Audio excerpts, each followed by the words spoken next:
that was all, and 60 cents of it in the smallest pieces of money, pennies. Pennies saved 1 and 2 at a time by negotiating with the men at the market who sold vegetables and meat. Negotiating until one's face burned with the silent knowledge of being poor. 3 times Della counted it, $1.87. And the next day would be Christmas. There was clearly nothing to do but sit down and cry, so Della cried, which led to the thought that life is made up of little cries and smiles, with more little cries than smiles. Della finished her crying and dried her face. She stood by the window and looked out, unhappily, at a gray cat walking along a gray fence in a gray backyard. Tomorrow would be Christmas Day, and she had only $1.87 to buy her husband Jim a gift. She had been saving every penny she could for months, with this result. Jim earned $20 a week, which does not go far. Expenses had been greater than she had expected. They always are. Many a happy hour she had spent planning to buy something nice for him, something fine and rare, something close to being worthy of the honor of belonging to Jim. Worthy tribute. There was a tall glass mirror between the windows of the room. Suddenly, Della turned from the window and stood before the glass mirror and looked at herself. Her eyes were shining, but her face had lost its color within 20 seconds. Quickly, she pulled down her hair and let it fall to its full length. Now, Mr. and Mrs. James Dillingham Young had 2 possessions which they valued. One was Jim's gold timepiece, the watch that had been his father's and his grandfather's. The other was Della's hair. Had the Queen of Sheba lived in their building, Della would have let her hair hang out the window to dry, just to reduce the value of the Queen's jewels. So now Della's beautiful hair fell about her, shining like a brown waterfall. It reached below her knees and made itself almost like a covering for her. And then quickly she put it up again. She stood still. Tears fell on the floor. She put on her coat and her old brown hat. With a quick motion and brightness still in her eyes, she danced out the door and down the street. Where she stopped, the sign read, Madame Sophronia, hair goods of all kinds. Della ran up the steps to the shop, out of breath. Will you buy my hair? Asked Della. I buy hair, said Madame. Take your hat off and let us have a look at it. Down came the beautiful round waterfall of hair. $20, said Madame, lifting the hair with an experienced hand. Give it to me quick, said Della.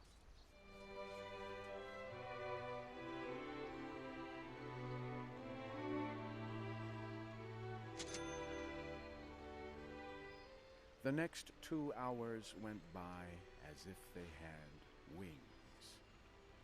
Della looked in all the stores to choose a gift for Jim. She found it at last. It surely had been made for Jim and no one else. It was a chain, simple round rings of silver. It was perfect for Jim's gold watch. As soon as she saw it, she knew that it must be for him. It was like him, quiet, and with great value. She gave the shopkeeper $21, and she hurried home with the 87 cents that was left. When Della arrived home, she began to repair what was left of her hair. The hair had been ruined by her love and her desire to give a special gift. Repairing the damage was a very big job. Within 40 minutes, her head was covered with tiny round curls of hair that made her look wonderfully. She looked at herself in the glass mirror long and carefully. If Jim does not kill me before he takes a second look at me, he'll say I look like a song girl. What could I do? Oh, what could I do with $1.87? At 7 o'clock that night, the coffee was made, and the pan on the back of the stove was hot and ready to cook the meat. Jim was never late coming home from work. Della held the silver chain in her hand and sat near the door. Then she heard his step, and she turned white for just a minute. She had a way of saying a little silent prayer about the simplest everyday things. And now she whispered, "Please, God, make him think I am still pretty."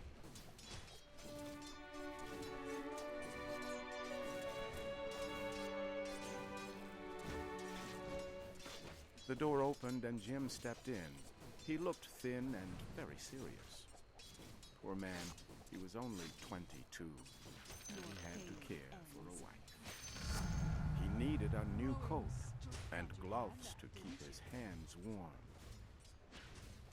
Jim stopped inside the door, as immovable as a dog smelling a bird.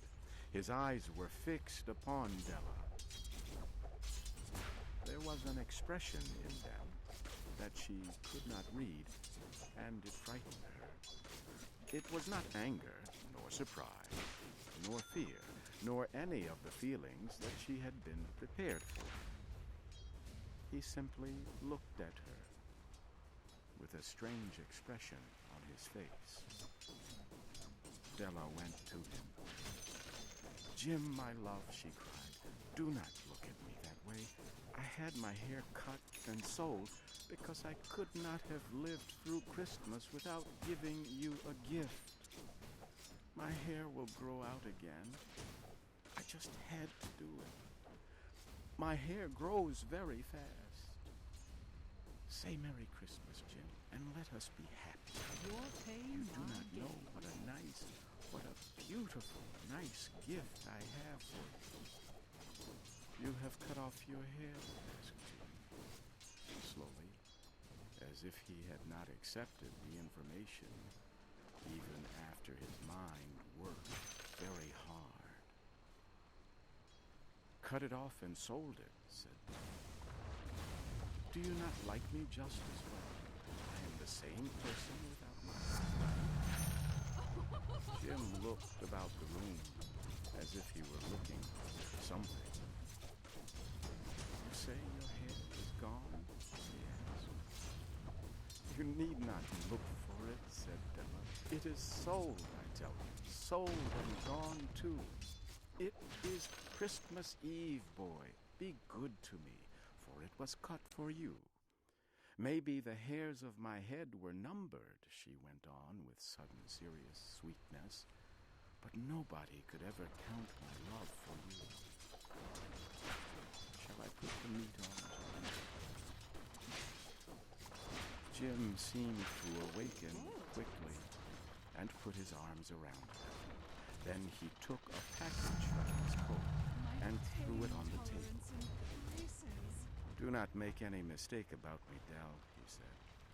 "I do not think there is any haircut that could make me like my girl any less. But if you will open that package, you may see why you had me frightened at first." White fingers quickly tore at the string and paper. There was a scream of joy, and then, alas, a change to tears and cries, requiring the man of the house to use all his skill, calm. For there were the combs, the special set of objects to hold her hair that Della had wanted ever since she saw them in a shop window. Beautiful combs made of shells, with jewels at the edge, just the color to wear in the beautiful hair that was no longer hers. They cost a lot of money, she knew, and her heart had wanted them without ever hoping. And now, the beautiful combs, the hair that should have touched her, was gone. But she held the combs to herself, and soon she was able to look up with a smile and say, "My hair grows so fast, Jim." Then Della jumped up like a little burned cat and cried, "Oh, oh!" Jim had not yet seen his beautiful gift. She happily held it out to him in her open hands. The silver chain seemed so bright. "Isn't it wonderful, Jim? I looked all over town to find it. You will have to look at the time 100 times a day now. Give me your watch. I want to see how it looks on it." Instead of obeying, Jim fell on the couch and put his hands under the back of his head and smiled. "Dell," said he, "let us put our Christmas gifts away and keep them a while. They are too nice to use just right now. I sold my gold watch to get the money to buy the set of combs for your hair. And now, why not put the meat on?"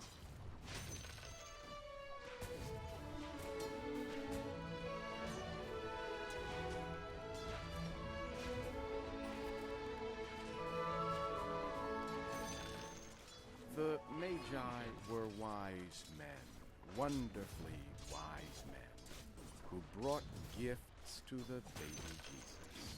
They invented the art of giving Christmas gifts.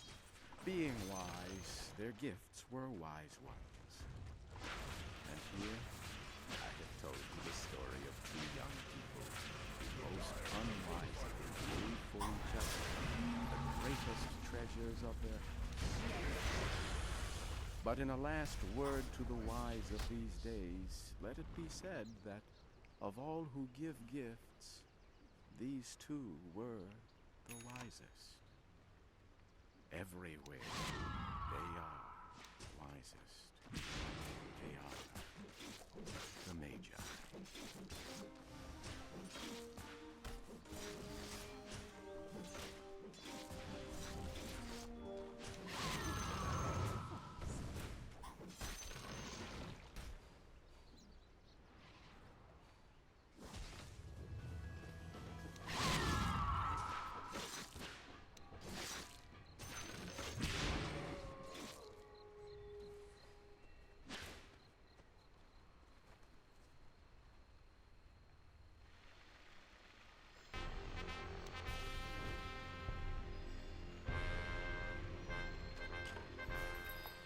Long ago, in a very olden time, there lived a powerful king. Some of his ideas were progressive, but others caused people to suffer. One of the king's ideas was a public arena as an agent of justice. Crime was punished, or innocence was decided by the result of chance. When a person was accused of a crime, his future would be judged in the public arena. All the people would gather in this building. The king sat high up on his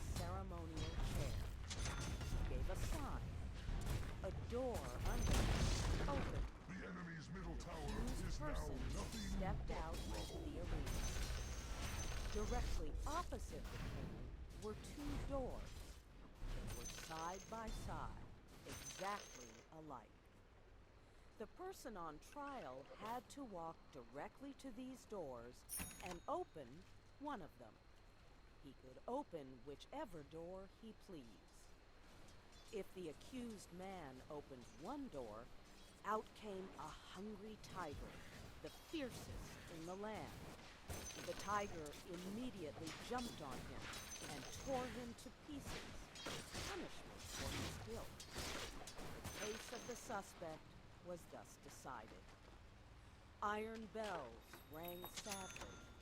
Great cries went up from the cave mourners, and the people, with heads hanging low and sad hearts, slowly made their way home. They mourned greatly that one so young and fair, or so old and respected, should have died this way. But if the accused opened the other door, came forth from it a woman, chosen especially for the purpose. To this lady was the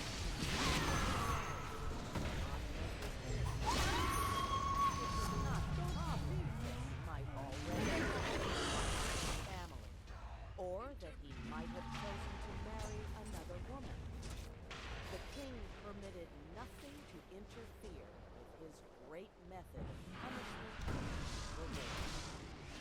Another door opened under the king, and a clergyman, singers, dancers, and musicians joined the man and the lady.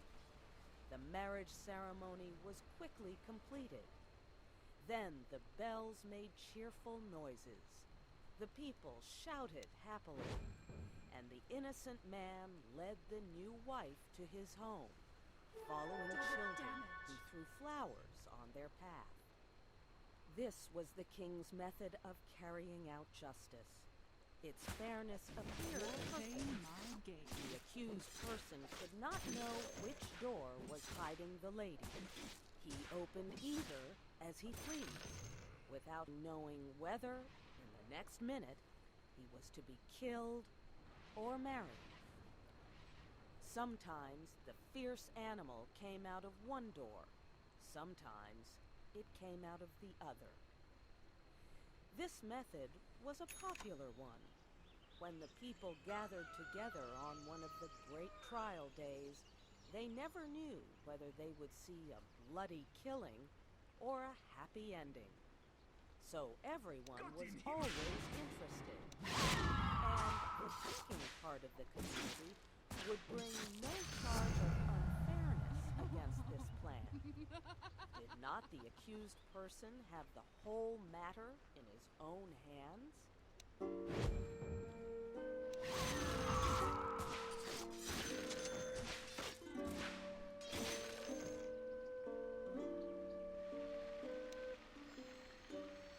The king had a beautiful daughter who was like him in many ways. He loved her above all humanity. The princess secretly loved a young man who was the best-looking and bravest in the land. But he was a commoner, not part of an important family. One day, the king discovered the relationship between the daughter and the young man. The man was immediately put in prison. A day was set for his trial in the king's palace arena. This, of course, was an especially important one. Never before had a common subject been brave enough to love the daughter of the king. The king knew that the young man would be punished, even if he opened the right door. And the king would take pleasure in watching the series of events, which would judge whether or not the man had done wrong in loving the princess. Your pain ends.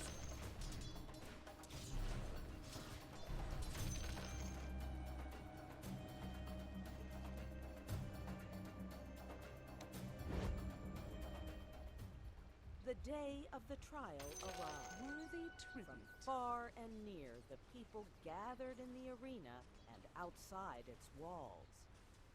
The king and his advisors were in their places, opposite the two doors. All was ready. The sign was given. The door under the king opened, and the lover of the princess entered the arena. Tall, beautiful, and fair, his appearance was met with the sound of approval and attention. Half the people had not known so perfect a young man lived among them. No wonder the princess loved him. What a terrible thing for him to be there. As the young man entered the public arena, he turned to bend to the king. But he did not at all think of the great ruler. The young man's eyes instead were fixed on the princess, who sat to the right of the father. From the day it was decided that the sentence of her lover should be decided in the arena, she had thought of nothing but this event. The princess had more power, influence, and force of character than anyone who had ever before been interested in such a case. She had done what no other person had done. She had possessed herself of the secret of the doors. She knew behind which door stood the tiger and behind which waited the lady. Gold and the power of a woman's will had brought the secret to the princess. She also knew who the lady was. The lady was one of the loveliest in the kingdom. Now and then, the princess had seen her looking and talking to the young man. The princess hated the woman behind that silent door. She hated her with all the intensity. Blood passed to her through long lines of cruel ancestors. Her lover turned to look at the princess. His eye met hers as she sat there, paler and whiter than anyone in the large ocean of tense faces around her. He saw that she knew behind which door waited the tiger and behind which stood the lady. He had expected her to know it. The only hope for the young man was based on the success of the princess in discovering this mystery. When he looked at her, he saw that she had been successful, as he knew she would succeed. Then, his quick and tense look asked the question, which? It was as clear to her as if he shouted it from where he stood. There was not time to be lost. The princess raised her hand and made a short, quick movement toward the right. No one but her lover saw it. Every eye but his was fixed on the man in the arena. He turned, and with a firm and quick step, he walked across the empty space. Every heart stopped beating. Every breath was held. Every eye was fixed upon that man. He went to the door on the right and opened it.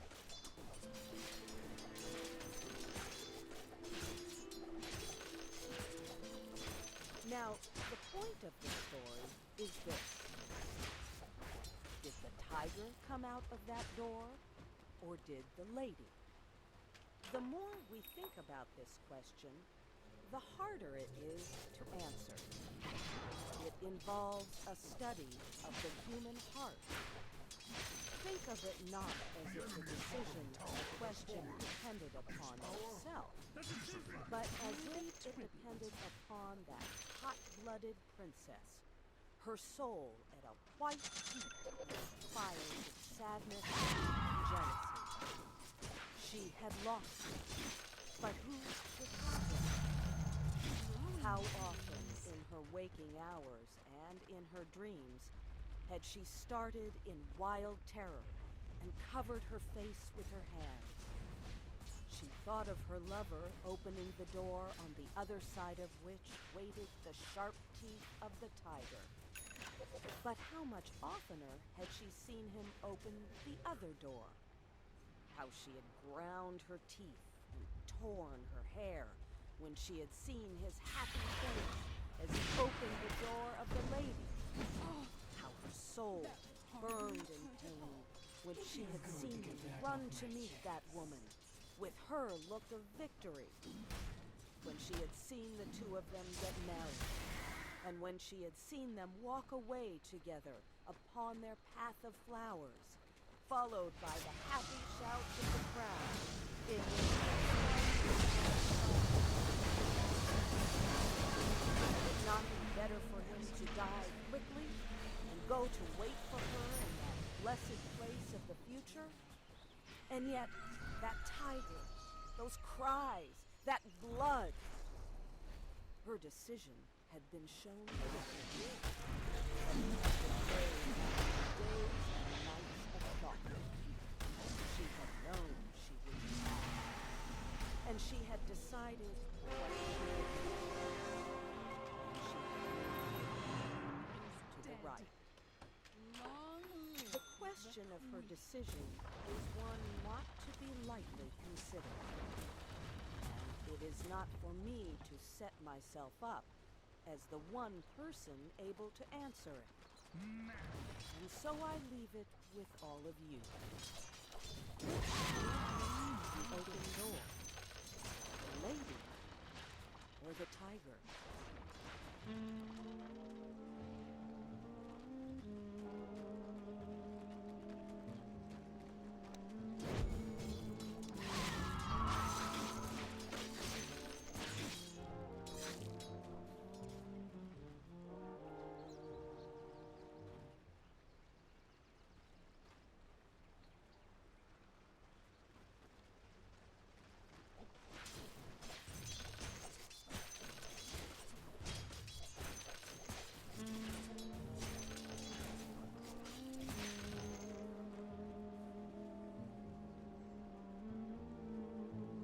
$1,000, said the lawyer Tolman in a severe and serious voice.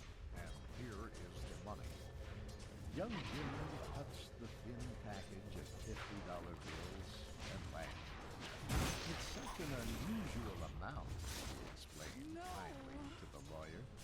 If it had been $10,000, a man might celebrate with a lot of fireworks. Even $50 would have been less trouble. You heard the reading of your uncle's will after he died, continued the lawyer Tolman. I do not know if you paid much attention to its details. I must remind you of one. You are required to provide us with a report of how you used this $1,000 as soon as you have spent it. I trust that you will obey the wishes of your late uncle. You may depend on it, said the young man respectfully.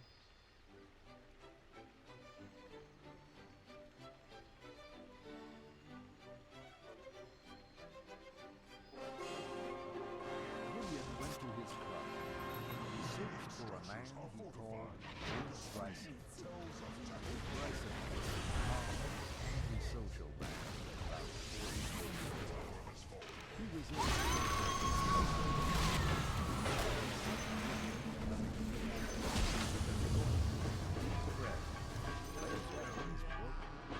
took off his glasses. I have a funny story to tell you, said Gillian. I wish you would tell it to someone in the billiard room, said Old Bryson. You know how I hate your stories. This is a better one than usual, said Gillian, rolling a cigarette, and I'm glad to tell it to you.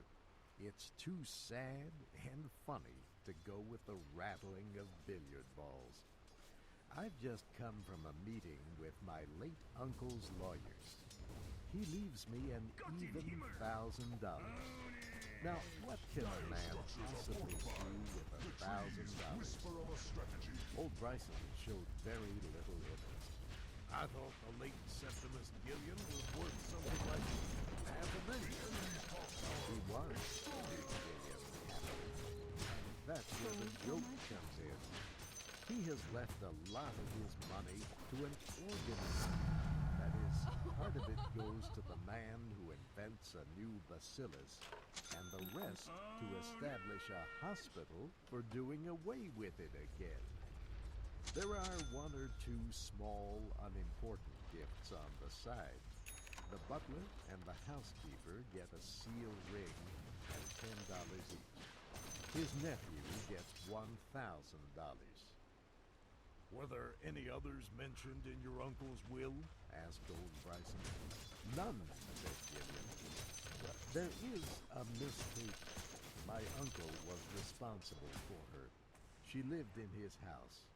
She's a quiet thing, musical, the daughter of somebody who was unlucky enough to be his friend.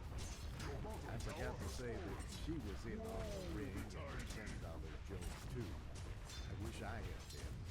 Then I could have had 2 bottles of wine, given the ring to the waiter, and had the whole business off my hands.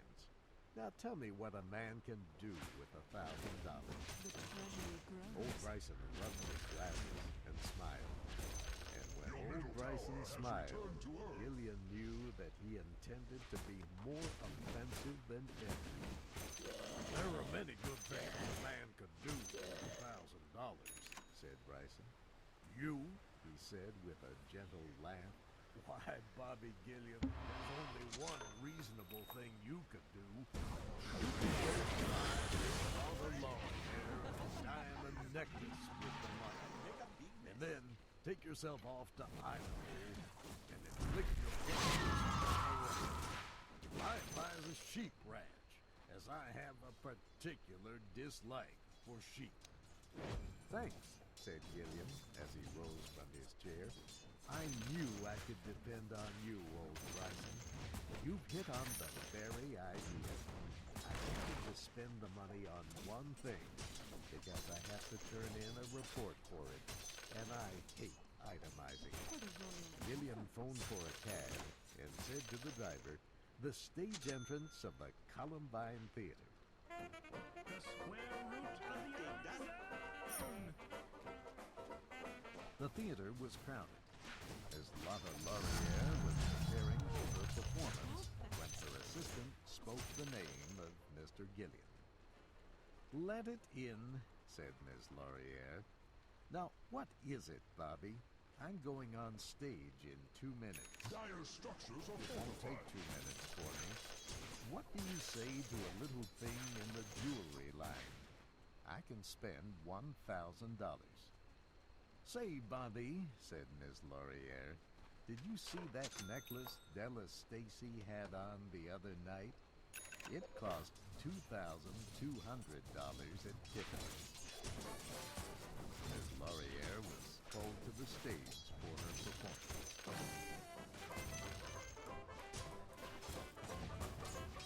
Gillian slowly walked out to where his cab was waiting. What would you do with $1,000 if you had it? He asked the driver. Open a drinking place, said the driver quickly. I know a place I can take money in with both hands. I've got it worked out, if you were thinking of putting up the money. Oh, no, said Gillian. I was just wondering. 8 blocks down Broadway, Gillian got out of the cab. A blind man sat on the sidewalk selling pencils.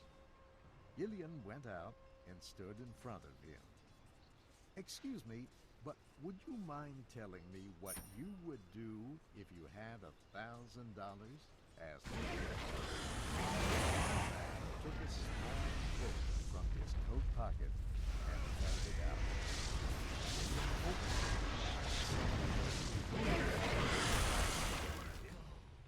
It showed that the blind man had a balance of $1,785 in his bank account.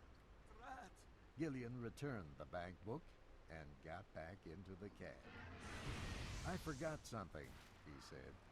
You may drive to the law offices of Tolman and Sharp.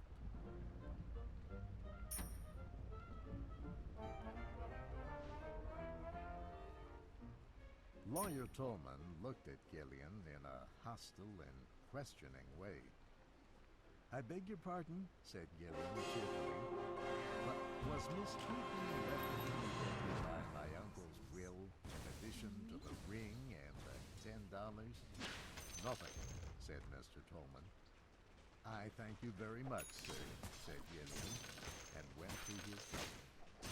He gave the driver the address of his late uncle. Your top tower has fallen.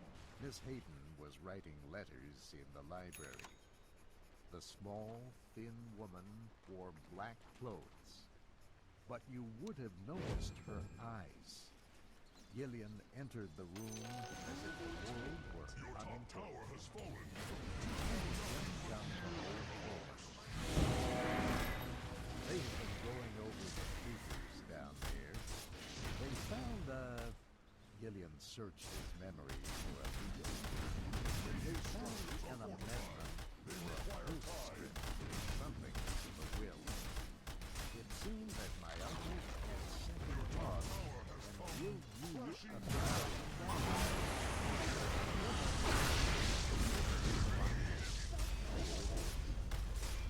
Gillian laid the money in the "Oh," she said, and again, "Oh." Gillian half turned and looked out the window. In a low voice, he said, "I suppose, of course, that you know I love you." "I am sorry," said Miss Hayden,